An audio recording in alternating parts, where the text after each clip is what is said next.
Welcome back. In this video, we'll talk about how to compute derivatives for you to implement gradient descent for logistic regression. The key takeaways will be what you need to implement, that is the key equations you need in order to implement gradient descent for logistic regression. But in this video, I want to do this computation using the computation graph. I have to admit, using the computation graph is a little bit of an overkill for deriving gradient descent for logistic regression, but I want to start explaining things this way to get you familiar with these ideas so that hopefully it'll make a bit more sense when we talk about full-fledged neural networks. But so with that, let's dive into gradient descent for logistic regression. To recap, we had set up logistic regression as follows. Your predictions y hat is defined as follows, where z is that. And if we focus on just one example for now, then the loss with respect to that one example is defined as follows, where a is the output of logistic regression and y is the ground truth label. So let's write this out as a computation graph. And for this example, let's say we have only two features, x1 and x2. So in order to compute z, we'll need to input w1, w2, and b in addition to the feature values x1 and x2. So these things in our computation graph get used to compute z, which is w1, x1 plus w2, x2 plus b. Draw rectangular box around that, and then we compute y hat, or a, equals sigma of z. That's the next step in a computation graph. And then finally we compute l, ay, and I won't copy the formula again. So in logistic regression, what we want to do is to modify the parameters w and b in order to reduce this loss. We've described the forward propagation steps of how you actually compute the loss on a single training example.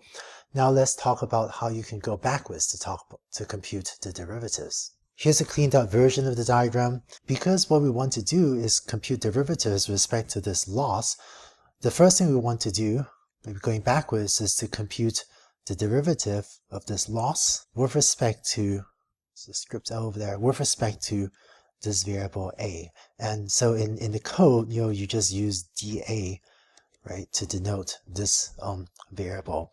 And it turns out that if you are familiar with calculus, you could show that this ends up being negative y over a plus 1 minus y over 1 minus a. And the way you do that is you take the formula for the loss, and if you're familiar with calculus, you can compute the derivative with respect to the variable lowercase a, and you get this formula.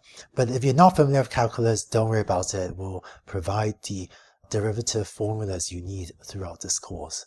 So if you're an expert in calculus, I'd encourage you to look up the formula for the loss from the previous slide and try taking the derivative with respect to a using calculus. But if you don't know enough calculus to do that, don't worry about it. Now, having computed this quantity, or dA, the derivative of your final output variable with respect to a, you can then go backwards. And it turns out that you can show dz, which this is the Python code variable name. This is going to be the derivative of the loss with respect to z. Or for L, you could really write the loss including a and y explicitly as parameters or not, right?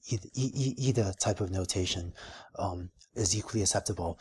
We could show that this is equal to a minus y.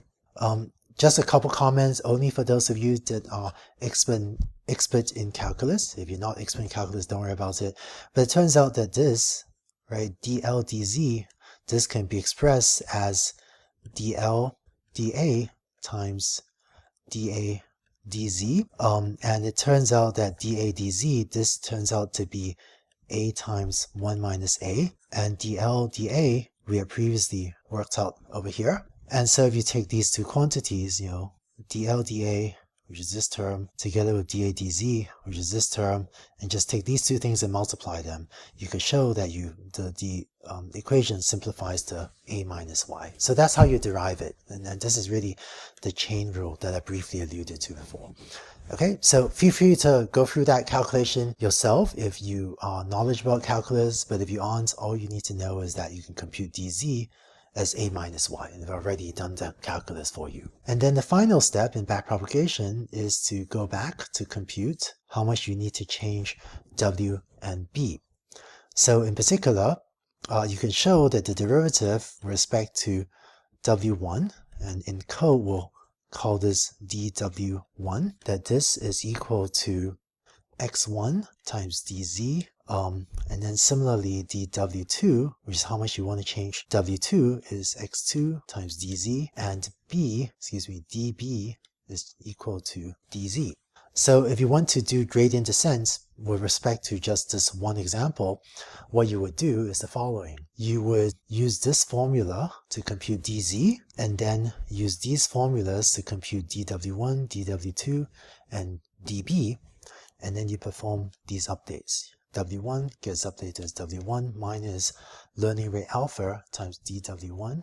W2 gets updated similarly, and B gets set as B minus the learning rate times dB. And so this would be one step of grade with respect to a single example. So you've seen how to compute derivatives and implement gradient descent for logistic regression with respect to a single training example. But to train your logistic regression model, you have not just one training example, you have an entire training set of M training examples. So in the next video, let's see how you can take these ideas and apply them to learning not just from one example, but from an entire training set.